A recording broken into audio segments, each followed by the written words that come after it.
விசுவாசிகளே, உங்கள் அனைவருக்கும் ஆண்டவராகிய இயேசு கிறிஸ்துவின் இனிய திருப்பெயரில் அன்பார்ந்த ஸ்தோத்திரங்களை ஏறெடுத்துக் கொள்கிறேன். கடினமான ஒரு காலங்களிலே நாம் வாழ்ந்து கொண்டிருக்கிறோம். கிறிஸ்தவர்கள் உலக முழுவதிலும் துன்புறுத்தப்பட்டு வருகின்றார்கள். பல உபத்திரவங்களை சந்தித்து வருகின்றார்கள்.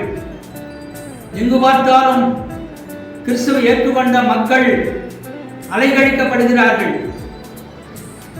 ஆனால் ஆண்டவரோ நம்மோடு எப்பொழுதும் இருக்கிறார். நம்முடைய இதயங்களிலே அவர் குடிகொண்டிருக்கிறார். உயிர்த்தெழுந்த ஆண்டவராக அவர் எங்கும் அசைவாடிக் கொண்டிருக்கிறார். தூய ஆவியானவரின் மூலமாக நம்முடைய இதயம் கடவுள் இயேசு தங்கும் ஆலயம் என்று பவுலடிகளார் சொல்லுகின்றார். அப்படிப்பட்ட அர்த்தமுள்ள ஒரு பாடலை நான் பாடி பின்பு செய்திக்குள்ளாக கடந்து செல்ல விரும்புகிறேன். இந்த பாடல் பிரெஞ்சு மிஷனரி பிரேயர் பேண்ட் அந்த இயக்கத்தின் மூலமாக இயற்றி வெளியிடப்பட்ட ஒரு பாடல், அர்த்தமுள்ள ஒரு பாடல்.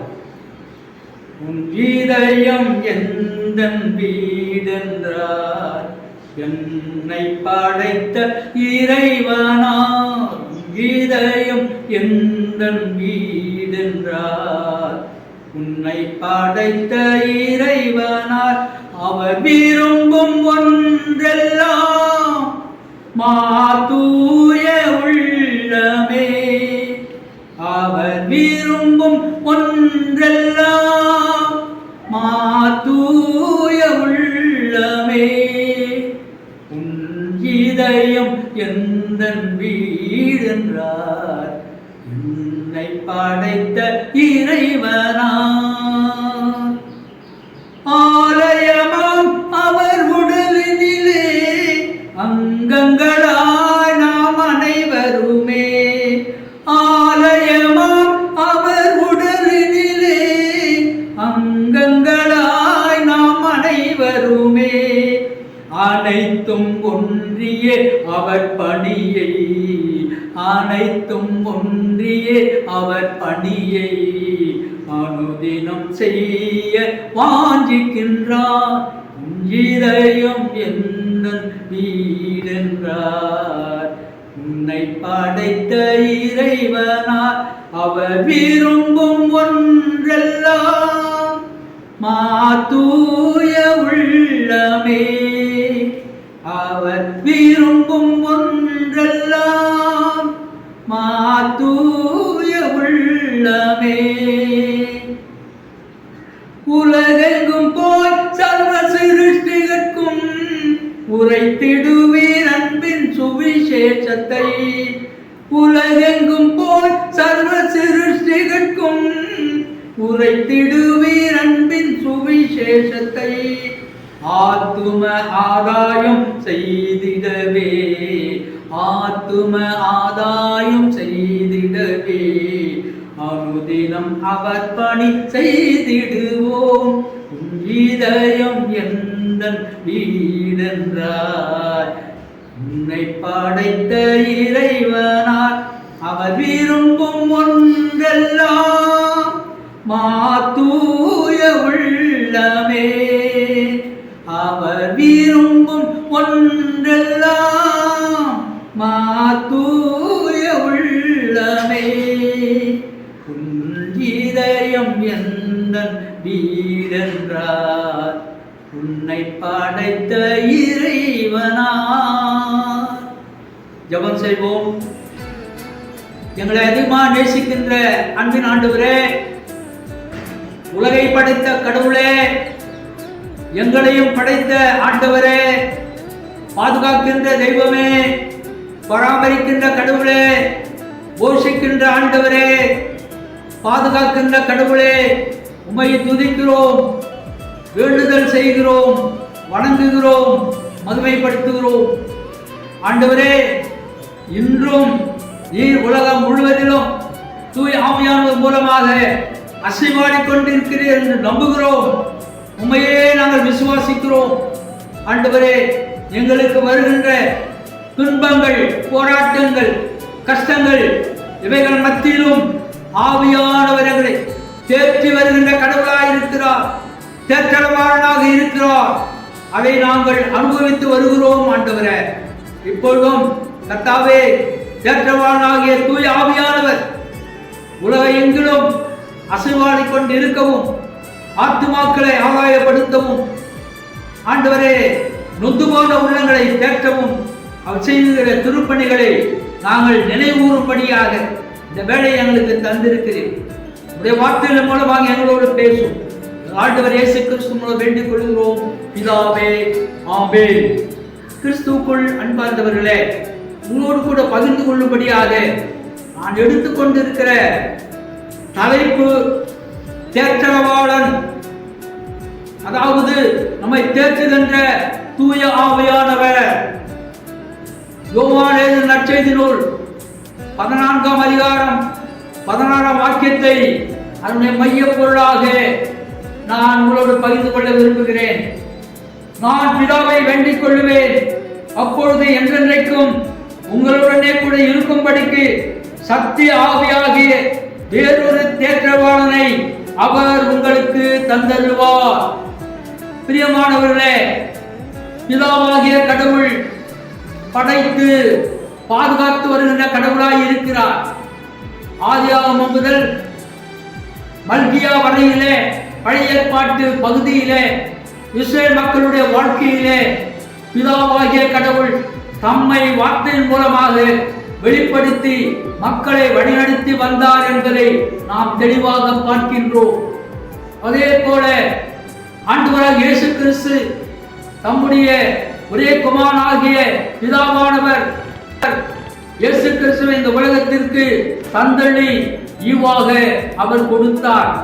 யோவான் 3:16ஆம் வாக்கியத்திலே தேவன் தம்முடைய ஒரே பேரான குமாரனை விசுவாசிக்கிறவன் எவரோ அவன் கெட்டு போகாமல் நித்திய ஜீவனை அடையும்படிக்கு இயேசுவை தந்தளி எவ்வளவாய் உலகத்தில் அன்பு கூர்ந்தார் என்கிற வார்த்தையை நாம் வாசிக்கிறோம்.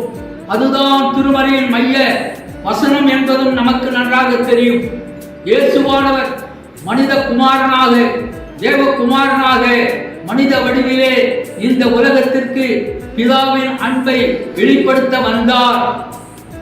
அதே போல இயேசுவானவர் சிலுவையிலே மரித்து தம்முடைய உடலையும் இரத்தத்தையும் கொடுத்து மரித்து அடக்கம் பண்ணப்பட்டு பாதாளத்தில் இறங்கினார். 3ஆம் நாள் வெற்றி வீரராக உயிர்த்தெழுந்தார். 40 நாட்கள் எல்லா சீஷர்களுக்கும், தம்மை ஏற்றுக்கொண்ட மக்களுக்கும், விசுவாசிகளுக்கும் உயிர்த்தெழுந்த ஆண்டவராக நிரூபித்து காட்டினார். பிறகு அவர் உடனடியாக பரத்துக்கு எடுத்துக் கொள்ளப்பட்டார். அப்பொழுது அப்போஸ்தலர் 1ஆம் அதிகாரத்திலே நாம் பார்க்கிற வண்ணமாக, கலிலேயராகிய மனுஷரே, ஏன் வானத்தை அண்ணாந்து பார்த்து நிற்கிறீர்கள்? உங்கள் கண்களுக்கு முன்பதாக எப்படி இந்த ஆண்டவராக இயேசு கிறிஸ்து எழுந்தருளி போனாரோ அவ்விதமாகவே அவர் மீண்டும் வருவார் என்ற நம்பிக்கையின் வார்த்தைகளை கலிலேய மக்களுக்கு கொடுத்தார்கள். கலிலேய மக்கள் புறக்கணிக்கப்பட்டவர்கள், சமுதாயத்திலே ஒதுக்கப்பட்டவர்கள். ஆனாலும் கூட அப்படிப்பட்ட மக்களுக்காக தான் இயேசு கிறிஸ்து இந்த உலகத்தில் வந்து தம்முடைய திருப்பணியை செய்தார். ஒரு சமத்துவ சமுதாயத்தை உருவாக்க ஆரம்ப கர்த்தராக இருந்து, புரட்சி நாயகராக இருந்து அவர் அதை ஆரம்பித்து வைத்தார். அதே ஆண்டவராகிய இயேசு கிறிஸ்து பரத்திற்கு சென்ற பிறகு அப்போஸ்தலர் நடபடிகள் 2ஆம் அதிகாரத்திலே மேலறையிலே அப்போஸ்தலர்களும் விசுவாசிகளும் சாதாரண மக்களும் சீடர்களும் அங்கு ஒன்று சேர்ந்து ஆண்டவர் நம்மை விட்டு சென்று விட்டாரே என்று ஏக்கத்தோடு கலக்கத்தோடு ஜெபித்துக் கொண்டிருந்த வேளையிலே தூய ஆவியானவர் பலத்த காற்றை போல இறங்கினார். அப்பொழுது பேதுரு அப்போஸ்தலர் எழுந்து நின்று அங்கு பார்த்து கொண்டிருந்த மக்களை, நாங்கள் குடித்து வெறித்து ஆடவில்லை, ஆனால் யோவேல் தீர்க்க தரிசன புத்தகத்தில் எழுதியிருக்கிற வார்த்தைகளை இன்றைக்கு நாங்கள் நிறைவேற்றி இருக்கிறோம். தூய ஆவியானவர் எங்கள் மீது இறங்கி இருக்கிறார். உங்கள் முன்னாலே அதை நீங்கள் கண்டீர்கள், அதற்கு நீங்கள் சாட்சிகளாய் மாறி இருக்கிறீர்கள். ஆனால் இந்த இயேசுவை நீங்கள் கொலை செய்தீர்கள், ஆனால் அவரை பிதாவானவர் எழுந்தருளச் செய்தார், உயிர்த்தெழச் செய்தார், அதற்கு நாங்கள் சாட்சிகளாய் இருக்கிறோம் என்று சொன்னார்கள். பிரியமானவர்களே, இந்த மூன்று வெளிப்படுத்துகின்ற கடவுளாக இருந்த அந்த திரியேக கடவுள், அதாவது பிதா, குமாரன், பரிசுத்த ஆவியாகிய ஒரே கடவுள், திரியேக கடவுள் தேற்றவாளனாக தூய ஆவியானவராலே நம்மை எல்லாம் ஆட்கொண்டு இன்றைக்கு தேற்றுகின்ற கடவுளாய் இருக்கின்றார். ஆம் பிரியமானவர்களே, நமக்கு யார் நம்மை தேற்றுகின்றவர்கள்? யார் நம்மை தேற்றுவார்கள்? யார் நம்மை ஆறுதல் படுத்துவார்கள்? இழப்பின் மத்தியிலே வாழ்ந்து கொண்டு இருக்கிறோமே என்று கலங்கி நிற்கிற அநேக மக்களுக்கு தேற்றவாளனாகிய தூய ஆவியானவர் இருக்கின்றார் என்ற நம்பிக்கையை இந்த நாளினுடைய செய்தியாக உங்களோடு பகிர்ந்து கொள்ள நான் விரும்புகிறேன். ஆம் பிரியமானவர்களே, ஒரு காலத்திலே சீடர்களும் அப்போஸ்தலர்களும் அப்படியாக உயிர்த்தெழுந்த ஆண்டவர் பரத்திற்கு சென்ற பிறகு அவர்கள் தூய ஆவியானவராலே தேற்றப்பட்டார்கள். அவர்கள் ஒடுக்கப்பட்டும் அவர்கள் விலகி போகவில்லை.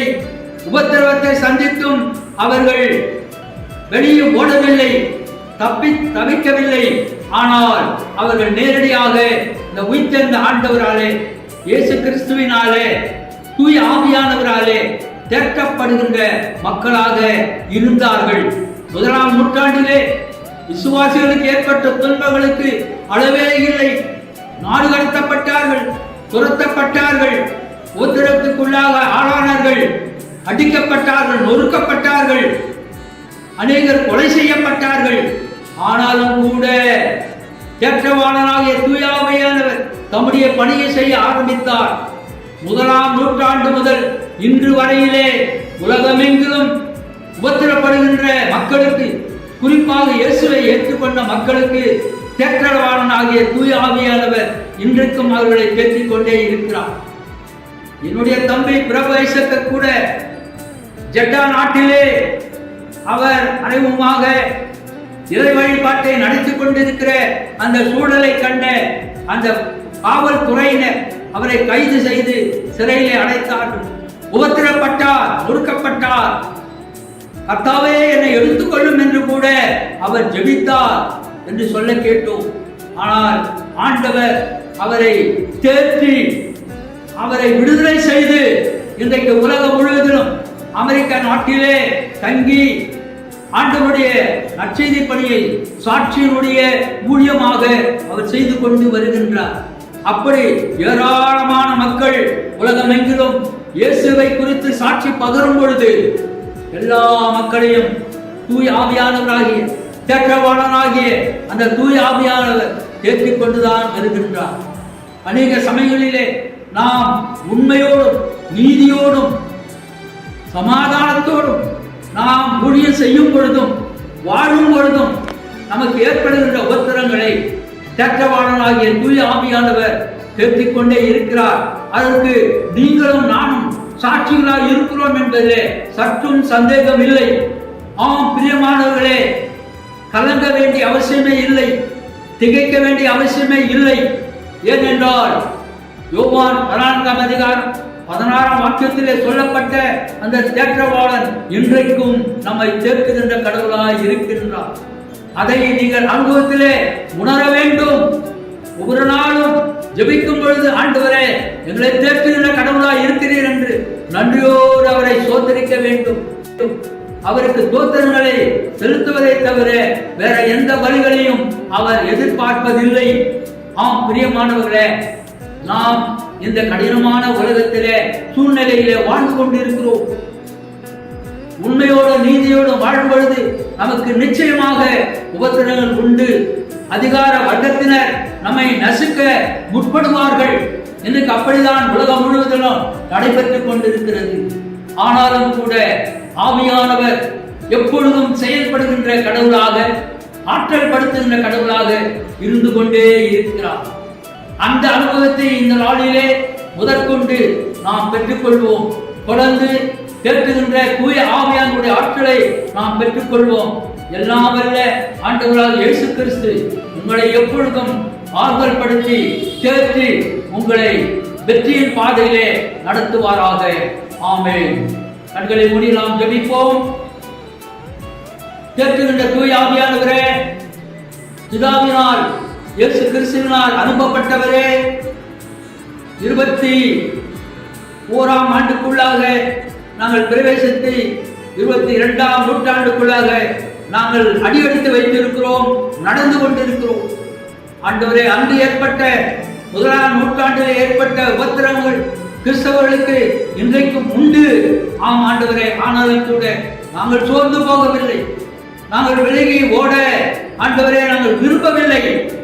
கிறிஸ்துவுக்காக நாங்கள் வாழ்வோம், சாட்சிகளால் ஜீவிப்போம் என்ற விசுவாசத்தோடு எங்களை மறு அர்ப்பணம் செய்கிறோம். கர்த்தாவே, கவலையிலும் கண்ணீரிலும் போராட்டத்திலும் துக்கத்திலும் துயரத்திலும் இழப்பின் மத்தியிலும் ஆண்டவரே உமக்காக வாழ்ந்து கொண்டிருக்கிற மக்களை நீ தேற்றும் ஆண்டவரே. உம்மால் முடியும் ஆண்டவரே. அநேக இடங்களிலே ஆண்டவரே இயற்கையின் சீற்றங்கள், மழையினாலே மக்கள் பாதிக்கப்பட்டிருக்கிறார்கள், போரினாலே மக்கள் அகதிகளாக துரத்தப்பட்டிருக்கிறார்கள். அப்படிப்பட்ட மக்களை நீர் மட்டுமே தேற்ற முடியும், நீர் மட்டுமே பாதுகாக்க முடியும். உடைய கடனிலே அவர்களை ஒப்புக் கொடுக்கின்றோம். தொடர்ந்து அவர்களை ஆறுதல் படுத்தி வழிநடத்தும், புது வாழ்வை அவர்களுக்கு தாரும், நம்பிக்கையின் பாதையிலே வழிநடத்தும். ஆண்டவராக இயேசு கிறிஸ்து மூலம் வேண்டிக் கொள்கிறோம் ஜீவனுள்ள நல்ல பிதாவே. ஆமென். ஆண்டவராக இயேசு கிறிஸ்துவின் கிருபை, பிதாவாகிய கடவுளின் அன்பும், தூய ஆவியானவரின் நல்வரமும், தேற்றுகின்ற கடவுளுடைய தூய ஆவியானவருடைய ஆற்றலும் நம் அனைவரோடும் என்றும் என்றும் சதா காலங்களிலும் நிலைத்திருப்பதாக. ஆமென். ஸ்தோத்திரம். பல செய்தியை கேட்டிருப்பீங்க. உங்களுக்கு ஏதாவது பண கஷ்டங்கள், குறைகள், நோய்கள், சுகவீனங்கள், பலவீனங்கள் எதுவாக இருந்தாலும் கீழே ஒரு வாட்ஸ்அப் நம்பர் இருக்கு, இதுக்கு மெசேஜ் பண்ணலாம். ப்ரேயர் பண்ண சொன்னால் ப்ரேயர் பண்ணுவேன். உங்களுக்கு எந்த தேவை இருந்தாலும் கால் பண்ணுங்கள். உங்களுக்காக கர்த்தரிடத்தில் வேண்டுதல் செய்யப்படும். பஞ்சமும் செய்வேன். நிச்சயமாக உங்களுக்கு அற்புதத்தை இயேசு கிறிஸ்து கொடுத்தார். உங்களுக்கு தேவைப்படுவர் இந்த நம்பருக்கு எனக்கு கால் பண்ணுங்கள். உங்களுக்கு நிச்சயமாக அற்புதத்தை இயேசு கிறிஸ்து செய்வார். ஏன்னா அப்படிப்பட்ட ஒரு தேவன், உண்மை உள்ள ஒரு கடவுள் இயேசு கிறிஸ்து. அவரை நோக்கி தொடர்ந்து பயணம். கர்த்தருக்கே மகிமை உண்டாகுக.